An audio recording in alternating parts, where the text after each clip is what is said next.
Salam, selamat pagi, salam sejahtera buat kita semua. Mari Bapak Ibu, kita siapkan hati kita mau merenungkan firman Tuhan pada pagi hari ini. Sebelumnya mari sama-sama kita berdoa. Tuhan yang bertahta dalam kerajaan surga, kami menaikkan syukur kami kepadamu di pagi hari ini. Kami bersyukur untuk nafas kehidupan, untuk setiap kesempatan yang Tuhan berikan untuk kami nikmati.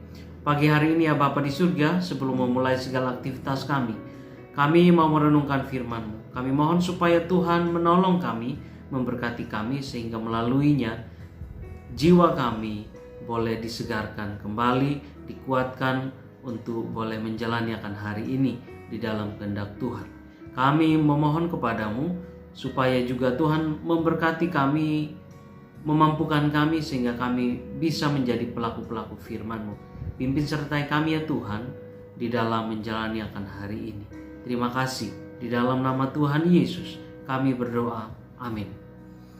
Kita sama-sama akan membaca satu bagian firman Tuhan di dalam Matius pasal yang kelima ayat yang ketiga.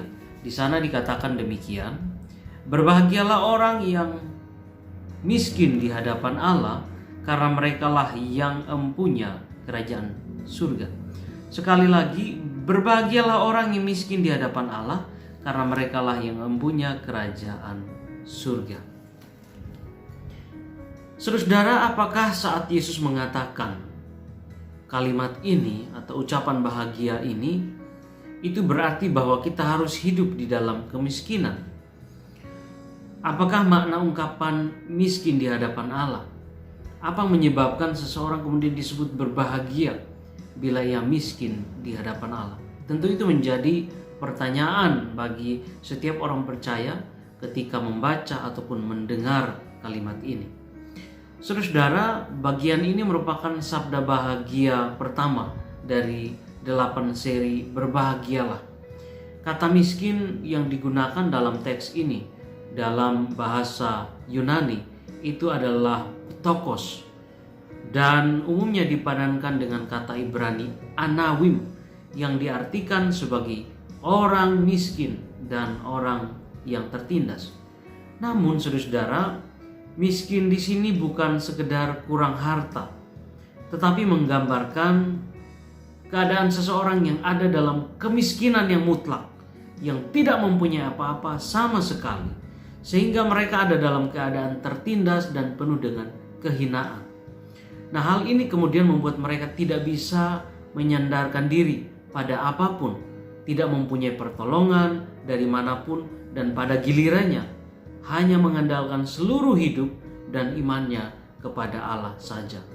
Di dalam Matius pasal 5 ayat yang ketiga ini disebutkan bahwa yang berbahagia adalah orang yang miskin di hadapan Allah. Hal ini berarti atau hal ini saudara berbeda dengan sabda bahagia yang ada di dalam Injil Lukas yang menyebutkan berbahagialah hai kamu yang miskin. Bila dalam Injil Lukas miskin yang dimaksud itu lebih kepada soal fisik atau materi, maka dalam Injil Matius itu lebih ditekankan sifat rohani orang-orang miskin itu. Miskin saudara dalam Injil Matius bukan sekedar dilihat dari soal ketiadaan materi, tetapi diberi makna spiritual di sana.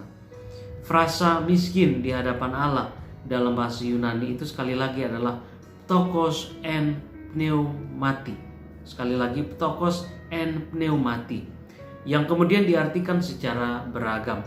Ada yang menjelaskan sebagai dimiskinkan karena Roh Kudus, atau yang kedua ada miskin dalam hati, dan juga miskin dalam roh, atau dalam bahasa Inggrisnya disebut sebagai poor in spirit. Kebanyakan saudara, terjemahan Alkitab itu menerjemahkan sebagai poor in spirit atau miskin di dalam roh. Sementara Alkitab terjemahan baru yang kita pakai menyebutnya sebagai miskin di hadapan Allah. Sedangkan Alkitab bahasa Indonesia sehari-hari menerjemahkannya sebagai orang yang merasa tidak berdaya dan hanya bergantung pada Tuhan saja. Bila mengikuti saudara-saudara arti dari bahasa Yunaninya, maka nampaknya poor in spirit atau miskin dalam roh itu lebih dekat dengan bahasa aslinya tersebut. Frasa ini dalam bahasa Indonesia lebih tepat diterjemahkan sebagai miskin di dalam spirit, dalam semangat, daya juang, jiwa, roh, dan seterusnya. Dengan demikian saudara-saudara, poor in spirit bisa diartikan orang yang miskin dalam segala hal, bukan hanya materi, tetapi juga tidak punya apa-apa, termasuk di dalamnya tidak mempunyai semangat dan daya, dan yang bisa diandalkan untuk menghadapi permasalahan hidup itu hanya Tuhan di sini. Orang yang miskin secara materi mungkin masih punya kekuatan dan daya untuk menjalani hidup dan mencari jalan keluar. Orang yang miskin dalam spirit, saudara-saudara, berarti orang ini tidak mempunyai apa-apa lagi yang bisa dipakai sebagai sandaran.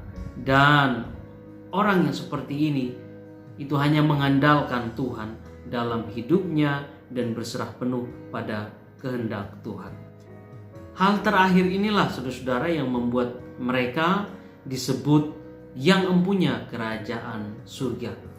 Kerajaan surga dalam istilah khas Injil Matius untuk kerajaan Allah itu adalah suatu keadaan di mana kehendak dan kuasa Allah diberlakukan secara sempurna.